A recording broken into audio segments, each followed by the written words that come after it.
Welcome back to my channel, everybody. Happy Wednesday. Hope you guys are having a great day so far. And now it's the time, the moment you've all been waiting for. The conclusion to the Button story. Part 4, The Flash, issue number 22. Written by Joshua Williamson, art by Howard Porter, colors by Hi-Fi, and letters by Steve Wan. Covers by Jason Papik and Brad Anderson. Variant cover by Howard Porter and Hi-Fi. Now, first of all, this issue was a week late. There was stuff they had to get out. I don't remember the reason. There was a reason it had to be delayed for a week. I think it was to let certain things play out, or maybe they needed to change stuff. I don't know. I don't remember the reason, but for whatever reason, this book was pushed back a week, and it came out this week. It came out today. So what I'm going to do is I'm going to give a brief review, and then I'm going to go into a spoiler section, and I'll warn you guys, because you got to read this before. If you've been able to avoid spoilers online, because I know like certain pages leaked and everything and so on and so forth, but if you've been able to avoid it, I don't want to spoil it for you. So this is what we're going to do. So first of all, I reviewed all 3 previous parts on this channel. Links will be in the description below, or you can just go check out the comic review playlist, and you can check those reviews out. And so I don't even know where to start with this, because it's really hard to talk about this issue without spoiling it. If you're not caught up on the story, the Button story, basically we know that in Rebirth, Batman found Comedian's Button from the Watchmen, and now this is the story of Batman and Flash trying to figure out what's going on with this. Reverse Flash was killed a couple issues back, and last issue, in the last issue of Batman, in that part of the crossover, they were going through the time stream trying to figure out what's going on. And as the issue ended, Eberthon / Reverse Flash was racing towards his ultimate demise, his ultimate fate, and they were trying to stop him. And this is where we pick up with this issue. They are flailing through the time stream. The treadmill is starting to fall apart again. There's voices calling out to Flash, saying, "Just say my name, Flash, I'm right here." And he's telling Batman to ignore it, because if he answers it, he'll get lost in the time stream in an era that's not his own, so on and so forth. They're trying to convince Reverse Flash that, hey, dude, we've seen you die, you're going to die. And he's like, I don't care what you say, I'm a paradox, I'm outside of time, I'm going to make your life miserable, I'm going to become a social worker or something and raise you as my son. All this stuff, he's just taunting Barry, and Barry's trying to save his life to no avail. And ultimately, he gets to his destination, realizes he made a big mistake, and then the scenes from the very first part of this start to play out. And so, meanwhile, you have Barry and Flash. They're still clueless as to who's behind all this, but they do find out who's calling out to them in the time stream, and it's right there plastered on the cover of the book, so it's not really a spoiler, but I'll still wait. You guys know who I'm talking about.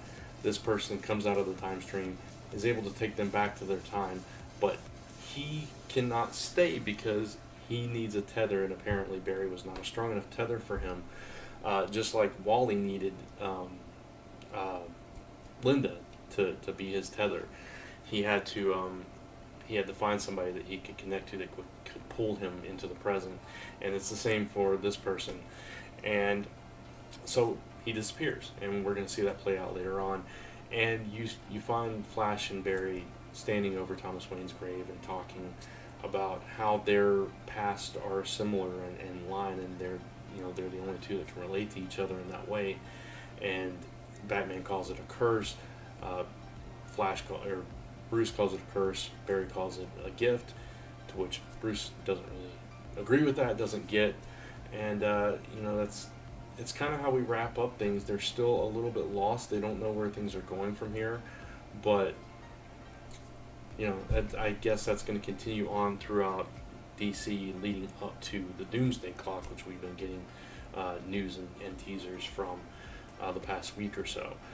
So then we get an epilogue, a 2-page epilogue. And I really can't talk about this epilogue without spoiling it. I will say it involves the comedian's smiley face, blood splattered button, which shifts into something else. Which, if you've seen the spoilers, you already know this. But anyway, so with all that said, I think this was a solid wrap up to this arc. This issue of The Flash was better than the previous one. If you guys remember, I wasn't crazy about that. I'm still not crazy about the figure work here. I do think Howard Porter has a lot of talent for background detail, and his posing and his panel work and his the dynamism of his layouts and everything are there. It's just, for me personally, his figure work is very scratchy, very sketchy, and I'm just not fond of that particular style. But overall, I still think this was a better issue, both writing-wise and art-wise, than the previous issue of Flash. And this was more in line with the Batman issues as well, which they were all scripted by Joshua Williamson, I believe. So you would think there wouldn't be a misstep through that, but whatever. This issue was much better. I personally thought the pacing was fine. I would have liked a little bit more conclusion for Barry and Bruce, because it seems like they just have to kind of let this go now until the next thing happens, and they're both going to move on in their respective books.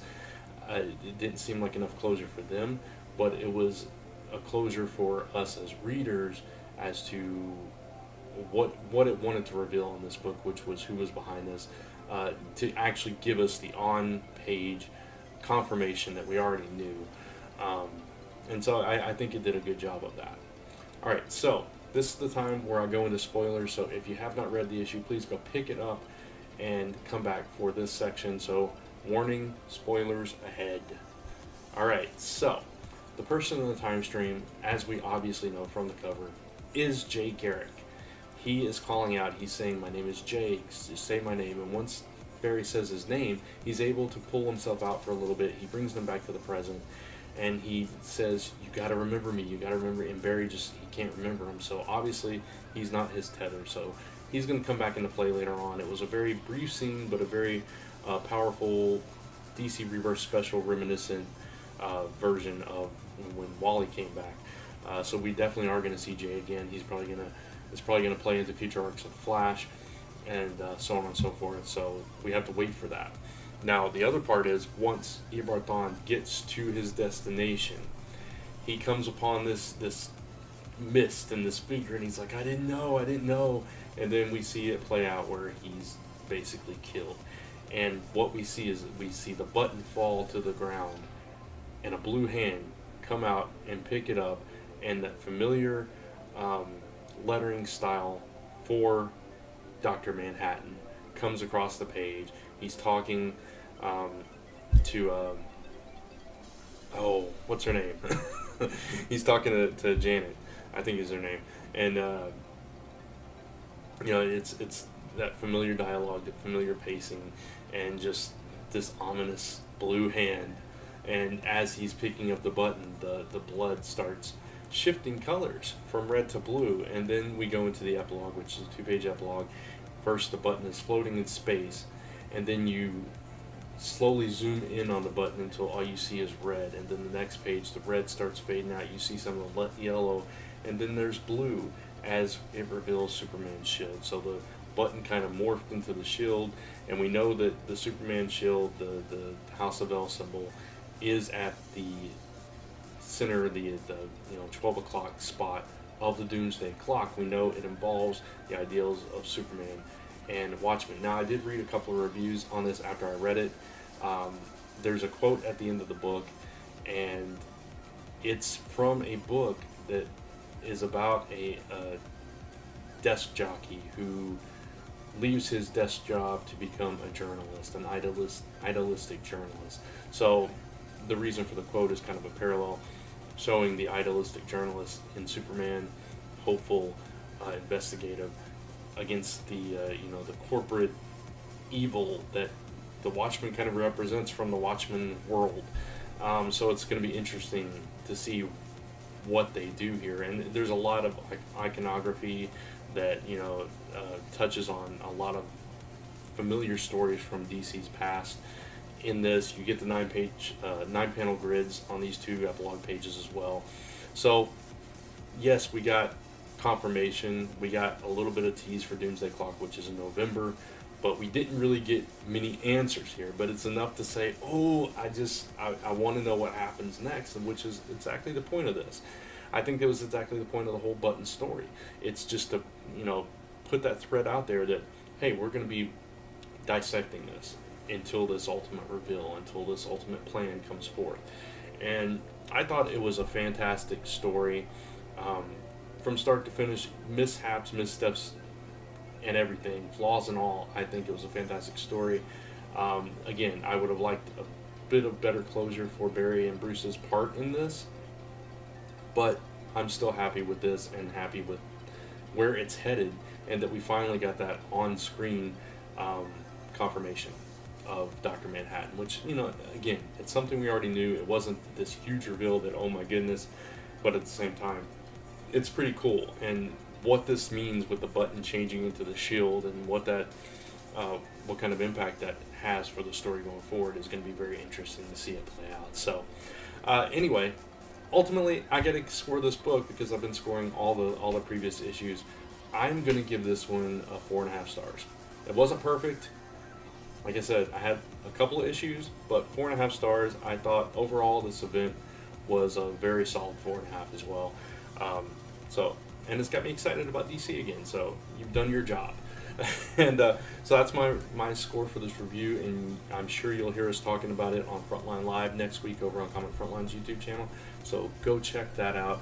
And again, you can watch the previous reviews of the parts 1 through 3 of the Button right here on my channel if you like.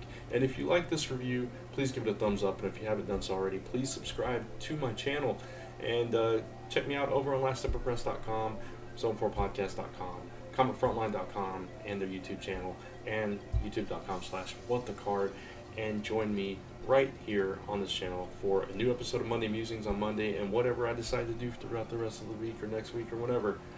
Just subscribe so you'll never miss a video from me. And you can follow me on Twitter and Facebook, both at Brant Fowler as well. So thank you guys for watching. Hope you enjoyed it, and I'll see you in the next video. Be good. Bye.